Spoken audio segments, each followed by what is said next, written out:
कुर्बानी का जानवर अगर मर जाए तो क्या करना चाहिए।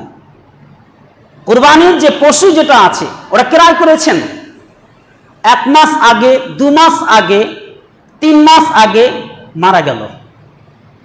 এখন আমাদের মধ্যে অনেক মানুষ এই ধারণা করছে বা বলে বেড়াচ্ছে যে আমি একটা কুরবানির জন্য পশু কিনেছিলাম, ওই পশুটা মারা গেছে, আমার কুরবানি হয়ে গেছে।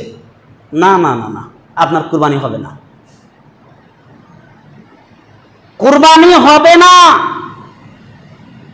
কুরবানির নামে যে পশু ক্রয় করেছিলেন ওই পশুটা মারা গেছে কুরবানির আগে, আপনার কুরবানি হবে না।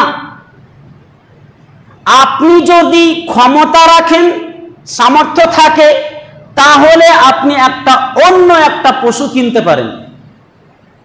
বাকি নিয়ত যেটা আছে, নিয়ত তো ইনশাআল্লাহ তার সব পেয়ে যাবেন। রাসূল সাল্লাল্লাহু আলাইহি তিনি বলেছেন কেউ যদি ভালো কাজের নিয়ত করে তাকে সব দিয়ে দেওয়া হয় নিয়ত করার কারণে, ওই সব পেয়ে গেছেন, কিন্তু কুরবানি হবে না। তো মৌলানা সাহেব ওই কুরবানি মানে অসুস্থ হয়ে গেছে, ছাগলটা অসুখ হয়ে গেছে, মরে যাওয়ার সম্ভাবনা আছে, কালকেই কুরবানি, 2 দিন আগে কুরবানি, 2 দিন পর কুরবানি। তো এরকমটা যদি হয়, 1 মাস আগে যদি দেখা গেল অসুখ হয়ে গেছে, ছাগলটা কেটে নিলাম, আর গোশটাকে বিতরণ করে দিলাম, কুরবানি সব পেয়ে যাব, কুরবানি কি হয়ে যাবে? তাও হবে না। তবে যদি মনে করেন যে ওই গোশটা বিক্রি করে আমি আবার কিছু টাকা লাগিয়ে, যত টাকা আসবে আর কিছু টাকা লাগিয়ে একটা ছাগল কিনবো, কিনতে পারেন, সমস্যা নেই।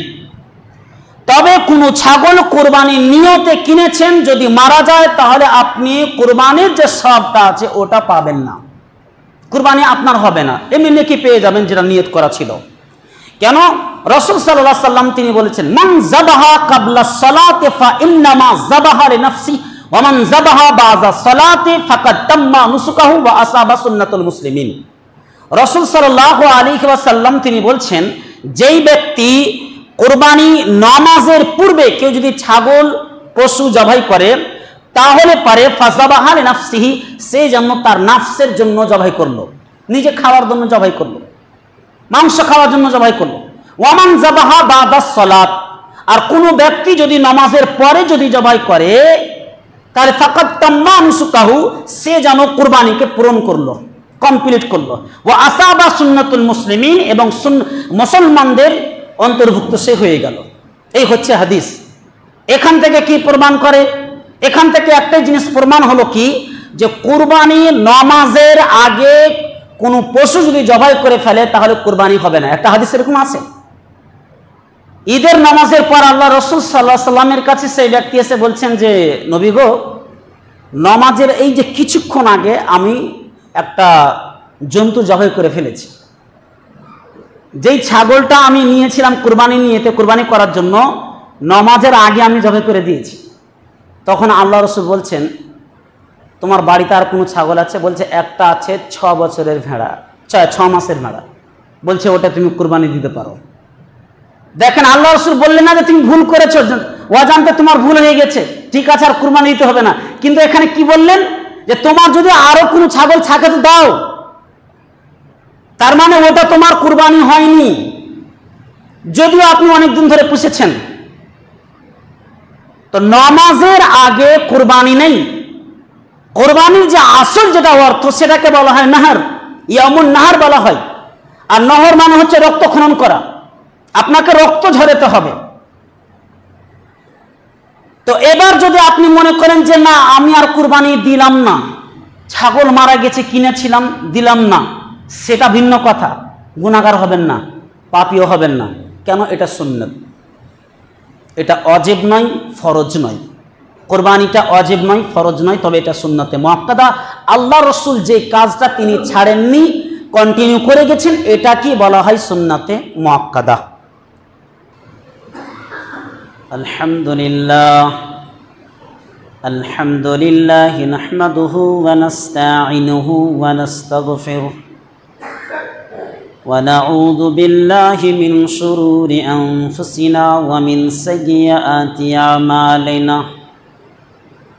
من يهده الله فلا مضل له ومن يضلل فلا هادي له وأشهد أن لا إله إلا الله وحده لا شريك له وأشهد أن محمدا عبده ورسوله يا أيها الذين آمنوا اتقوا الله حق تقاته ولا تموتن إلا وأنتم مسلمون يا أيها الناس اتقوا ربكم الذي خلقكم من نفس واحدة وخلق منها زوجها وبث منهما رجالا كثيرا ونساء واتقوا الله الذي تساءلون به والأرحام إن الله كان عليكم رقيبا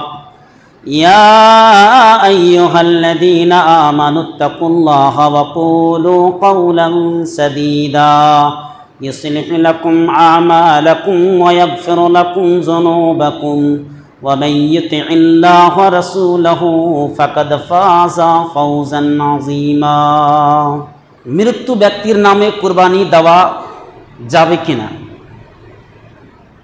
আমরা অনেকেই হয়তো মৃত্যু ব্যক্তির নামে জন্তু কিনে ফেলি বা নিয়ত করে রেখে দিই যে আমার বাবা মারা গেছে, আমার বাবা তো এতগুলো সম্পদ ছেড়ে গিয়েছে, আমাদের জন্য কত কি করে গেছে, আমাদেরকে বড় বড় ব্যবসায়ী বানিয়ে ফেলেছে, তো অনেক পরিশ্রম করেছে, জায়গা জমি সব কিছু ছেড়ে গেছে, আমাদের কিছু কর্তব্য হয় যে বাবার জন্য কিছু করব। তো ওই হিসেবে একটা ছাগল কিংবা গরু আর কিছু জিনিস কিনে ফেললো কুরবানি নিয়তে যে এটা বাবার নামে কুরবানি দেবো বা দাদুর নামে কুরবানি দেবো বা আমার ছেলের নামে কুরবানি নিয়তে রেখে দিলাম।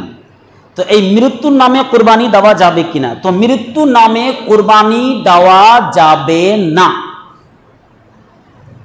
এবারে যে হাদিসটা বলা হয় যে মৃত্যুর নামে কুরবানি দিলে পারে সমস্ত মাংস গোশতকে বন্টন করে দিতে হবে, এই হাদিসটা হচ্ছে দুর্বল হাদিস। তো মৃত্যুর নামে কুরবানি দেওয়া যাবে না, বরং কোনো মানুষ যদি মারা যায় তাহলে পার তিনটি যে ভালো কাজ আছে এই তিনটি কাজ কিন্তু কিয়ামত পর্যন্ত তার কবরে নেকি পৌঁছাবে, বাকি অন্য কোনো আর রাস্তা নেই। তিনটি রাস্তা আল্লাহ রাসূল বলে গেছেন। কি বলা হয়েছে? যে যখন কোন মানুষ মৃত্যুবরণ করে ইনকাতা আনহু আমালুহু, তখন তার সমস্ত আমলের দরজাগুলো, আমলের যে দিক ছিল এই রাস্তাগুলো বন্ধ হয়ে গেছে। ইল্লা, শুধু তিনটি দরজা খোলা আছে। এক নম্বর হচ্ছে সাদকায়ে জারিয়া, ইল্লা মিন সালাসাতিন সাদাকাতিন জারিয়াতিন আও ইলমিন বিহি ইনতাফা আও ওয়ালাদিন সালিহিন ইয়াদউ লাহু। তাহলে তিনটি তার রাস্তা খোলা থাকে। এক নম্বর, কেউ যদি সাদকা করে ওই মৃত্যু ব্যক্তির জন্য সাদকা করা যাবে। মাদ্রাসা মসজিদে সাদকা করতে পারেন, কোরআন হাদিস আর কোনো মিসকিন ফুলকে জামা কাপড় দিতে পারেন, গরিব মানুষকে সাহায্য করতে পারেন। যত রকমের সাদকার যে রাস্তাগুলো আছে এই সাদকা করা যাবে। সাদকায়ে জারিয়া কন্টিনিউ, যেটা চলতে থাকবে কিয়ামত পর্যন্ত। আর কি? আও ইলমিন ইনতাফাউ বিহি, এমন জ্ঞান অর্জন করেছে ওই জ্ঞানটা আমাকে শিখিয়ে দিয়ে গেছে। আমার শিক্ষক যদি মারা যায়, আমি যতদিন পর্যন্ত এই জ্ঞানটা অন্যজনকে দিতে থাকবো, আবার অন্যজনকে দিবে, এরকম ভাবে কিয়ামত পর্যন্ত চলতে থাকবে, একটা ধারাবাহিকতা চলতে থাকবে। এই নেকিটা পৌঁছাবে তার কবরে। আর তিন নম্বর, আউওয়ালাদিন সালিহিন ইয়াদউ লাহু, নেক সন্তান যদি মারা যায়, নেক সন্তান যদি মাতা পিতার জন্য দোয়া করে। আপনি আপনার সন্তান রেখে গিয়েছেন, কেমন সন্তান? নেক সন্তান, ভালো সন্তান, সুসন্তান রেখে গিয়েছেন। ওই সন্তান যদি আপনার জন্য দোয়া করে তাহলে ওই দোয়া আল্লাহ সুবহানাহু ওয়া তাআলা তিনি গ্রহণ করবেন। এটা রাসূল সাল্লাল্লাহু আলাইহি ওয়াসাল্লাম তিনটি রাস্তা বলে গিয়েছেন। আর অন্য কোন মৃত্যু ব্যক্তির জন্য সম, মৃত্যু ব্যক্তির জন্য হজ, মৃত্যু ব্যক্তির জন্য কুরবানি, মৃত্যু ব্যক্তির জন্য অন্য কোনো আর কাজ করা যাবে না। তবে যদি মানত করে থাকে, ওই মানতটাকে পূরণ করতে হবে।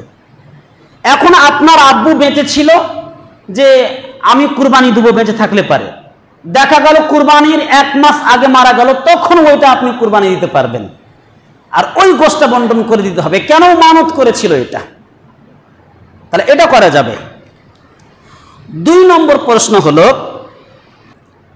চলেন 3 নম্বর প্রশ্ন, कौन कौन सा जानवर कुर्बानी जायज नहीं है, কোন কোন পশুর কুরবানি জায়েজ নয়। এখন তো জন্তু কেনার সময়, কুরবানির পশু কেনার সময়, তো এই সময়তে আমরা হাটে যাই, এই সময়তে আমরা গরু কিনতে যাই, ছাগল কিনতে যাই, ভেড়া কিনতে যাই। তো এমন কি ত্রুটি আছে যে ত্রুটিগুলো থাকলে পারে কুরবানি হবে না, জায়েজ হবে না? তো রাসূল সাল্লাল্লাহু আলাইহি সাল্লাম তিনি 4টা জিনিস উল্লেখ করেছেন। আরবাউন লা তাজুজু আল আওরাউ বাইয়ানু আওরাহা ওয়াল আরজাউ বাইয়ানু জালুহা ওয়াল মারিজু বাইয়ানু মারজুহা ওয়াল কাসীরু আল্লাতী লা তুনকি। রাসূল সাল্লাল্লাহু আলাইহি সাল্লাম তিনি বলছেন 4 ধরনের পশু জায়েজ নয়, 4 ধরনের পশু কুরবানি হবে না। 1 নম্বর আল আরজাউ বাইয়ানু আরজুহা, কোন ছাগলের যদি স্পষ্ট বোঝা যায় যে এটা ন্যাংরা আছে, চলতে পারে না, হাঁটতে পারে না, তাহলে ওটা কিনিয়েন না, ওটা জায়েজ নয়। ওয়াল আওরা ও বাইজানু আওরাহা, এমন একটা ছাগল, এমন একটা ভেড়া, এমন একটা দুম্বা, এমন একটা গরু যার চোখ স্পষ্টভাবে বোঝা যায় যে এটা কানা, অন্ধ, তাহলে ওর কুরবানি জায়েজ হবে না। ওয়াল মারজা ও বাইজানু মারজুহা, আর এমন একটি পশু যেটা পুরোপুরিভাবে অসুস্থ হয়ে রয়েছে, একেবারে নাক দিয়ে সবসময় ফোঁটা ঝরতে রয়েছে, তারপরে অনেক রকম অসুখ দেখা দিচ্ছে, বারবার পেটে ব্যথা, হ্যান ত্যান সব কিছু, ওরও কুরবানি হবে না, জায়েজ নাই, যেটা স্পষ্টভাবে রোগাক্রান্ত বোঝা যাবে। ওয়াল কাসীরুল লাতী লা তুনকি, আর 4 নম্বর হচ্ছে এমন পশুও কুরবানি হবে না যেটা একেবারে কি হয়ে আছে, চামড়া সেঁটে আছে, একটা চামড়া একটা সেঁটে আছে, মানে শরীরে কোনো মাংস চর্বি কিছুই নাই, হৃষ্টপুষ্ট নয়, একেবারে রোগা পাতলা। এই 4 ধরনের পশু কুরবানি জায়েজ নয়। এবারে আপনি একটা ছাগল কিনলেন, একটা ছাগলের সাথে আর একটা ছাগল লড়াই করতে গিয়ে সিং ভেঙে গেছে, ল্যাংড়া হয়ে গিয়েছে, তাহলে এটার কুরবানি হয়ে যাবে। কেন? এটা কুরবানির পশু কেনার পরে হয়েছে, আগে হয়নি। বাজারে গিয়ে আপনাকে এই জিনিসগুলোকে লক্ষ্য করতে হবে। আর সব থেকে যেটা মেন পয়েন্ট, সেটা হচ্ছে কি জানেন, বেনামাজির কুরবানি নেই, এইটা হচ্ছে আসল সব থেকে মেন পয়েন্ট। সেটা আপনি যখন নামাজ পড়েন না, তো আপনি কুরবানি ঈদ করবেন কি? আপনি তো এখন কাফের হয়ে আছেন, আপনি তো এখন মুশরিক হয়ে আছেন, আপনি তো এখন মুসলমান হতে পারেন। সমস্ত উলামাদের একটাই রায় যে যারা সালাত আদায় করে না এরা মুসলিম নয়। তো কুরবানি কাদের জন্য? মুসলিমের জন্য। তো আপনাকে আগে মুসলিম হতে হবে, যে কোনো কাজ করবেন আগে আপনাকে মুসলিম হতে হবে। নামাজ নেই, রোজা নেই, কোনো কিছু নেই, আর 20,000 টাকা দামের, 30,000 টাকা দামের, 40,000 টাকা দামের পশু কিনে আপনি ফখর করে বেড়াচ্ছেন, বলে বেড়াচ্ছেন আমি এত টাকা দামের কুরবানি দিচ্ছি। তা আপনি একে বলে বেড়ার জন্য কুরবানি দিচ্ছেন? কুরবানি একমাত্র আল্লাহ সুবহানাহু ওয়া তাআলাকে সন্তুষ্ট করার জন্য দিতে হবে, আল্লাহর নৈকট্য লাভ করার জন্য, মানুষের কাছে সুনাম পাওয়ার জন্য নয়। আপনি এটা বলে বেড়াবেন না মানুষের কাছে যে হ্যাঁ এত টাকা দামের আমি কুরবানি দিচ্ছি। চলেন 4 নম্বর প্রশ্ন, যেটা আমাদের মহিলাদের মধ্যে এই ধারণাগুলো আছে, যদি এটা ভিন্ন প্রশ্ন কি, সেটা কোনো বাড়িতে যদি ডালিম গাছ থাকে সেই বাড়িতে নাকি বিপদ মিটে না, আউযুবিল্লাহ। আর এই কারণে কোনো বাড়িতে ডালিমের গাছ থাকলে, বেদানার গাছ থাকলে, ওই গাছটা, ওই বাড়ির লোক যদি কেউ মারা যায় হঠাৎ করে, তখন দোষ দেয় এই গাছটার কারণে লোকটা মারা গেছে, দিয়ে তখন গাছটাকে কেটে দেওয়া হয়। এরকম যদি আপনার ভ্রান্ত যদি আকীদা থাকে, এরকম জঘন্য যদি নোংরা যদি শয়তানের মতো যদি আকীদা থাকে, তাহলে ইবাদত করে কোনো লাভ নেই। কেন জানেন?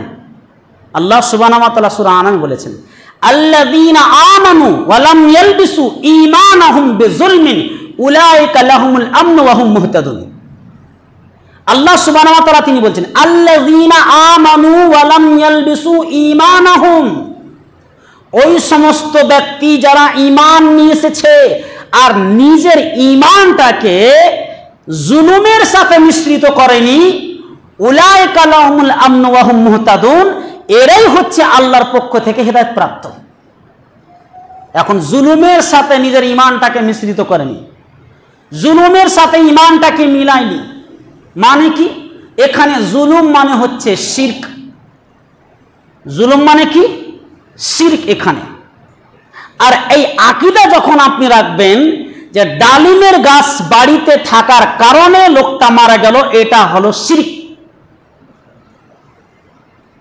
এই যে যখন এরকম আপনি যখন আকীদা রাখবেন, তখন আপনি হেদায়েত প্রাপ্ত নয়, তখন আপনি হেদায়ের পথে নাই, আপনি তখন শয়তানের পথে আছেন। তো আল্লাযীনা আমানু ওয়া লাম ইয়ালবিসু ঈমানাহুম বিযুলমিন, যারা ঈমান এনেছে এবং নিজের ঈমানটাকে শিরকের সাথে মিশ্রিত করেনি, এরাই হলো আল্লাহর পক্ষ থেকে হেদায়েত প্রাপ্ত। আপনি একটু লক্ষ্য করে দেখেন কোন কোন জিনিস, কোন কোন বিষয়গুলোতে আপনি শিরক করে বসে আছেন। কথার মাধ্যমে, পোশাকের মাধ্যমে। অনেক আমরা বলি, আহারে পোশাকটা যদি না থাকতো ঠান্ডার সময়তে মরেই যেতাম, এটাও একটা শিরক। গাছটা যদি না থাকতো তাহলে রোদের তাপমাত্রাতে মরে যেতাম, এখানে ছায়া পেলাম, গাছটার কারণে বেঁচে আছি। ডাক্তারটা যদি না থাকতো তাহলে পরে আমার ছেলে বাঁচতো না। এসি যদি না থাকতো তাহলে গরমে তো মরেই যেতাম। পানি যদি না খেতে পেতাম তাহলে তো মরেই যেতাম। মানে যে যত রকম কথা বলছেন সব এগুলো শিরকের গন্ধ। এরকম কথা বলবেন না। কত আরো আমরা জঘন্য এরকম আকীদায় রেখেছি।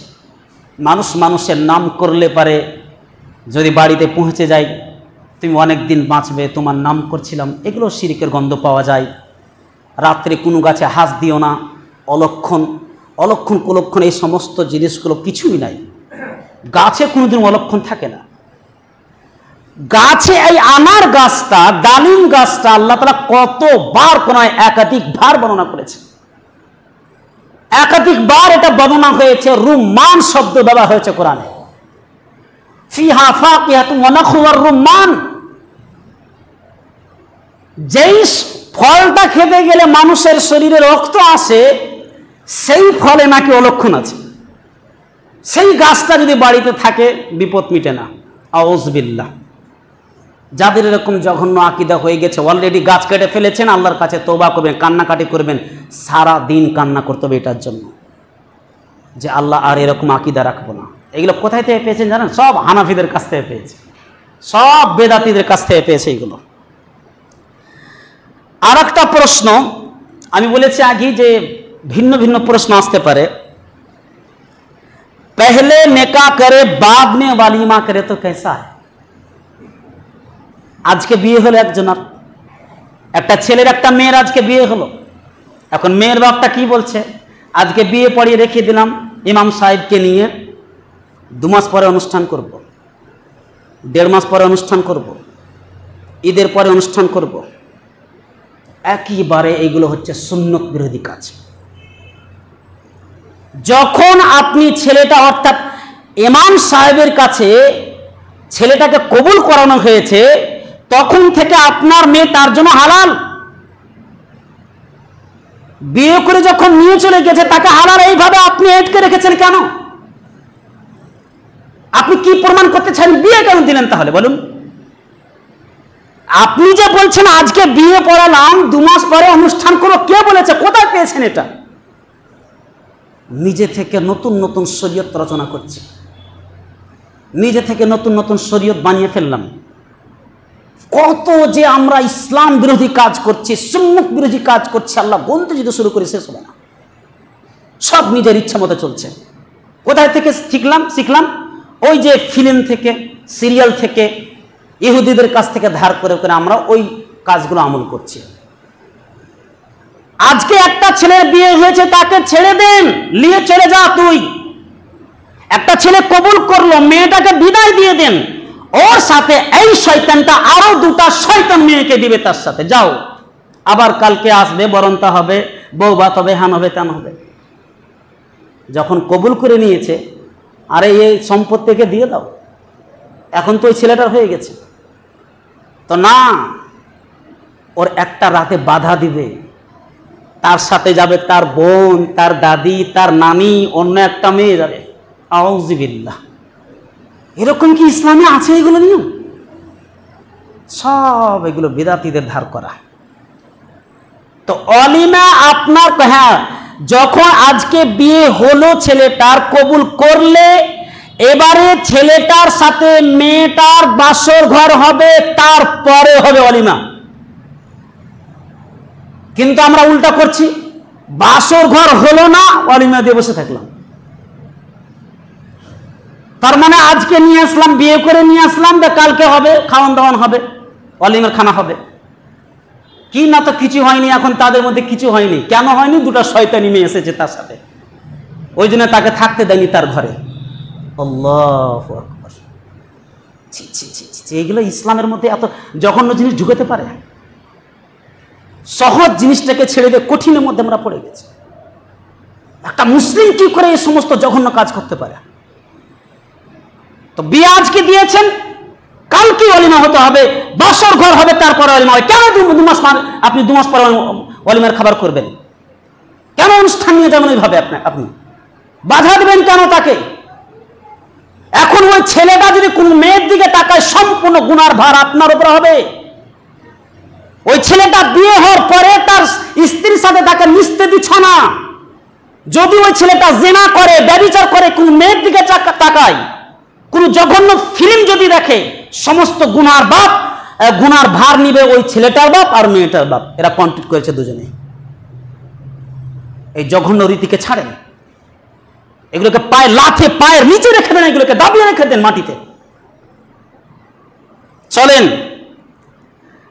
আর একটা 6 নম্বর প্রশ্ন, ভাগकर शादी करना कैसा है? পালিয়ে বিয়ে করে নিয়েছে, কি করবে? হয়ে গেছে, করার ইচ্ছা ছিল না, কিন্তু পালিয়ে গেছে, বিয়ে করেই নিয়েছে। 1 মাস পর, 2 মাস পর, 3 মাস পর, 4 মাস পর মাও রাজি হয়েছে, বাবাও রাজি হয়েছে, উভয় পক্ষে রাজি হয়ে গেছে। ছেলের পক্ষ রাজি হয়েছে, মেয়ের পক্ষ রাজি হয়েছে। এখন কি বিয়েটা হালাল? জি না। যতদিন পর্যন্ত ওরা একসাথে থেকেছে ততদিন জিনা করেছে। এদেরকে আগে দৌড়া মারতে হবে, নতুন করে আবার বিয়ে দিতে হবে।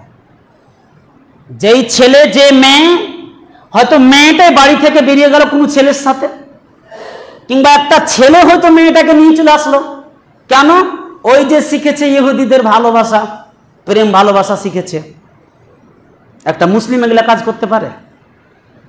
যেখানে আল্লাহ রাসূল বলছেন ফাল আইনানি জিনাহুমান নাজর, চোখের জিনা হচ্ছে চোখ দিয়ে দেখা, ওয়াল লিসানি জিনাহুল কালাম, আর মুখের জিনা হচ্ছে মুখ দিয়ে বলা, কথা বলা, ওয়াল উজনানি জিনাহুল ইস্তিমা, কানের জিনা হচ্ছে কান দিয়ে শোনা, ওয়াল ইয়াদি জিনাহুল বাতশ, হাতের জিনা হচ্ছে হাত দিয়ে স্পর্শ করা, ওয়াল রিজলি জিনাহুল নাতাশা, আর পায়ের জিনা হচ্ছে পা দিয়ে চলা, ওয়াল কলবি জিনাহু ইয়াতামান্না, অন্তরের জিনা হচ্ছে অন্তরে ভাবা।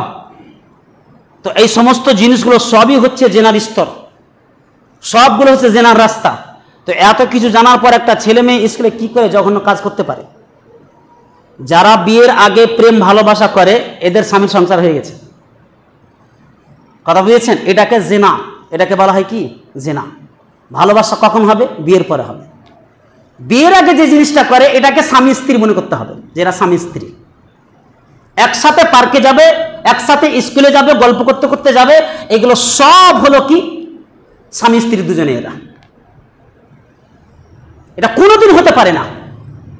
যেখানে নারী পুরুষ এক জায়গাতে থাকবে, বা সালে সহমত শয়তান, 3 নম্বরে যেটা আছে সেটা হলো শয়তান। আর শয়তান তখন তাকে কুমন্ত্রণা দিবে। একটা মেয়ে 5টা টিউশন করার পরেও কেন মাত্র 200 নম্বর নিয়ে আসবে মাধ্যমিকে? চিন্তা করেছেন? ও তার মানে পড়তে যায় না, টিউশন পড়তে যায় না, ও 36টা ছেলের সাথে সম্পর্ক আছে। ও টিউশন পড়তে গিয়ে টিউশন পড়তে যায় না, ও 5টা ছেলের সাথে সম্পর্ক আছে। ভালো করে খবর নিয়ে দেখবেন। ওই ছেলেটা যে বাইক নিয়ে ঘোরাফেরা করে, এ যায় না ও টিউশন পড়তে, ও যায় শুধু মেয়েটাকে দেখার জন্য, স্কুলে যায় মেয়েটাকে দেখার জন্য। এরা নাকি মুসলিম। কোথায় গেছি আমরা, বুঝতে পেরেছেন? জিনার মতো কাজ হলে পারে আল্লাহ সুবহানাহু ওয়া তাআলা অনেক বড় বড় ব্যাধি দিবেন, পানি পর্যন্ত বন্ধ করে দিবেন। আল্লাহর রহমত হওয়ার দরকার ছিল। এ তো দেখছি ঝড়ের সাথে পানি আসছে।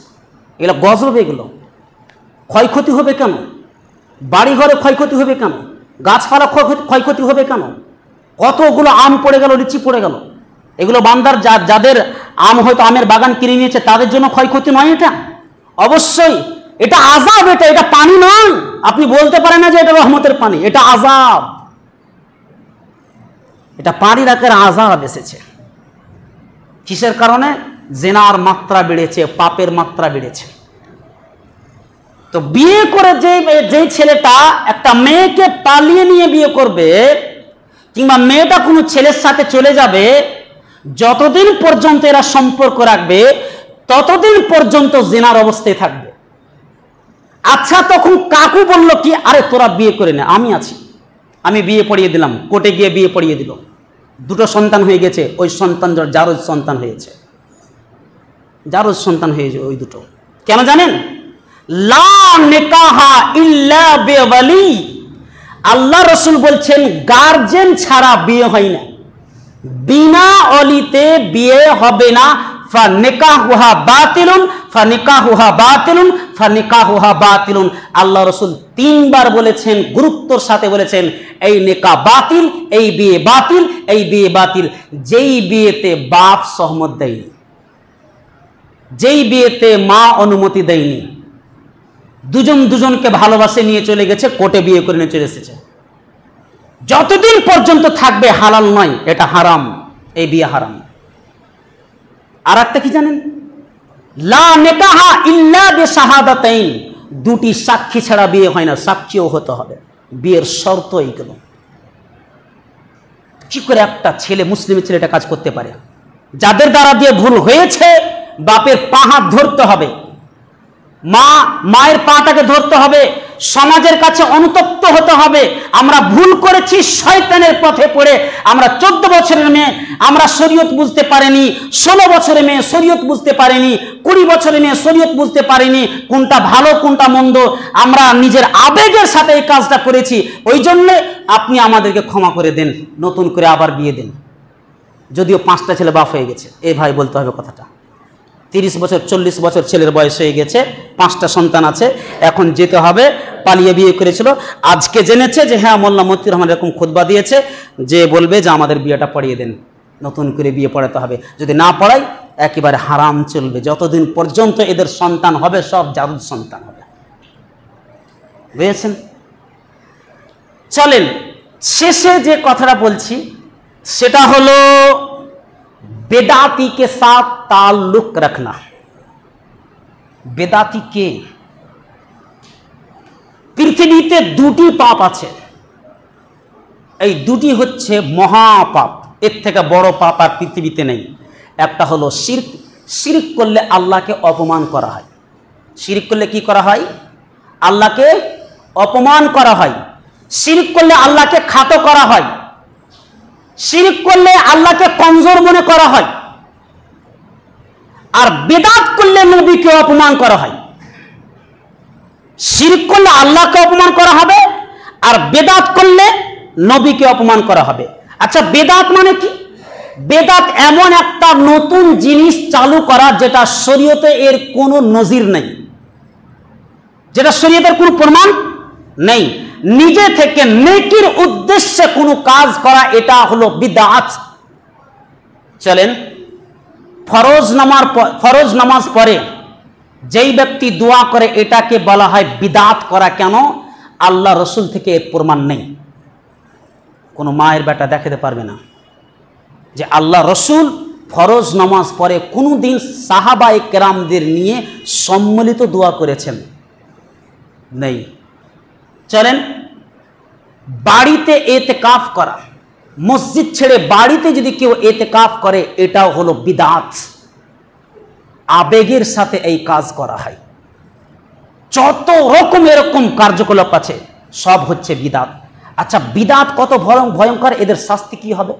রাসূল সাল্লাল্লাহু আলাইহি ওয়াসাল্লাম তিনি বলছেন, বেদাতীরা যখন হাসরের ময়দানে সূর্যের উত্তাপ যখন বরদাস্ত করতে পারবে না, তখন আল্লাহ রসুলের কাছে এসে বলবেন, আল্লাহ রসুল আমাদের জন্য একটু সাহায্য করেন।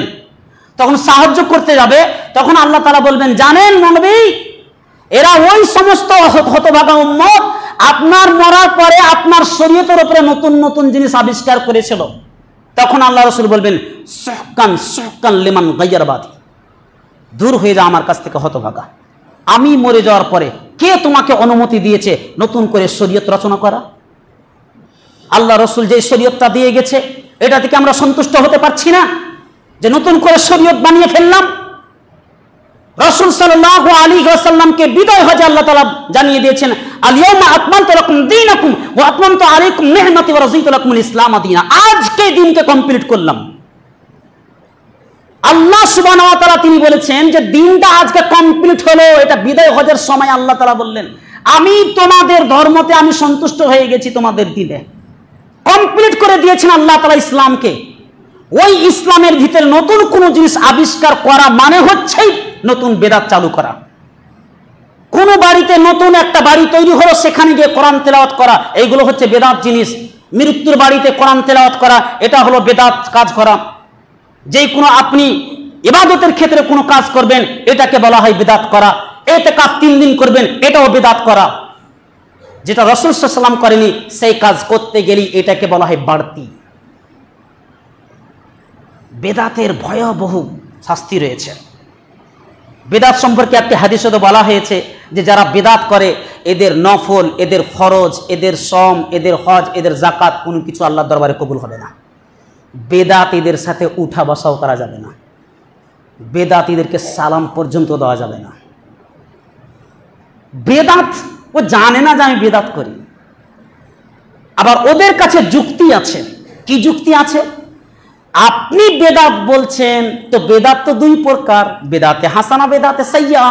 আল্লাহু আকবার, নবীর উপরে অপবাদ দিচ্ছে। এবার দেখুন, আল্লাহ রাসূল প্রত্যেকটি খুতবাতে তিনি বলছেন যে আল্লাহ সুবহানাহু ওয়া তাআলার কালাম হচ্ছে সবথেকে উত্তম, আর সবথেকে উত্তম পন্থা হলো রাসূল সাল্লাল্লাহু আলাইহি ওয়াসাল্লামের পন্থা।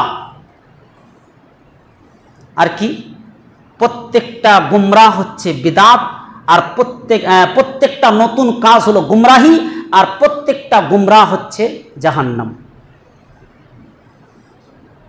প্রত্যেকটা যতগুলো আপনি নতুন জিনিস করবেন সবই হলো এগুলো গুমরাহ, আর প্রত্যেকটা গুমরাহ হচ্ছে ফিন্নার, জাহান্নামে যাবে। কঠোরভাবে তিনি প্রতিটি খুতবাতে তিনি এই কথা বলতেন। চিন্তা করেন, আমাকে যখন যুবক ছেলেরা বলে যে মাওলানা সাহেব, আপনারা তো মৌলভী সাহেবেরা বসেছিলেন মোহাম্মদপুরের মাঠে ওই সমস্ত বেদাতীদের সাথে, আপনারা তাদের কাছে হেরে গেছেন। যারা দাবি করে দাজ্জাল এসে গেছে, ঈসা আলাইহিস সালাম এসে গেছে, ইমাম মেহেদী এসে গেছে, তাদের কাছে আপনারা হেরে গেছেন। আপনি হেরেছেন, জয়দুল নবীর ছেলে হেরেছে, আরো যে কয়েকজনে গেছিল তারাও হেরে গেছে।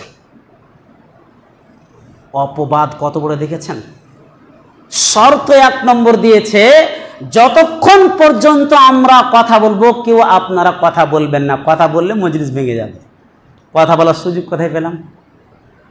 আপনি যদি বলেন কানে যে হেডফোন নিয়ে আছেন এটাও কিয়ামতের আলামত, মিথ্যা কথা বলছেন এটাও কিয়ামতের আলামত, ল্যাপটপও কিয়ামতের আলামত, মোবাইলটাও কিয়ামতের আলামত, মসজিদ হচ্ছে এটাও কিয়ামতের আলামত, মানে নিজে নিজে যত যা আপনার চোখে আসলো সবই কিয়ামতের আলামত বললেন, দিয়ে বলছেন যে 100টা হাদিস বলে দিলাম। এটা আপনি পারবেন না। সব থেকে ওরা গুমরা কোন জায়গাতে আছে? আসল যেটা প্রত্যেকটা নবীর কাজ ছিল, প্রত্যেকটা নবীর কি কাজ ছিল? লা ইলাহা ইল্লাল্লাহ তুফলিহুন। প্রত্যেকটা নবীর একটাই কাজ ছিল, কালেমার দাওয়াতকে আগে ছড়িয়ে দাও। এরা তো একটা বিষয় নিয়ে পড়ে আছে, সেটা হচ্ছে আখিরি জামানা।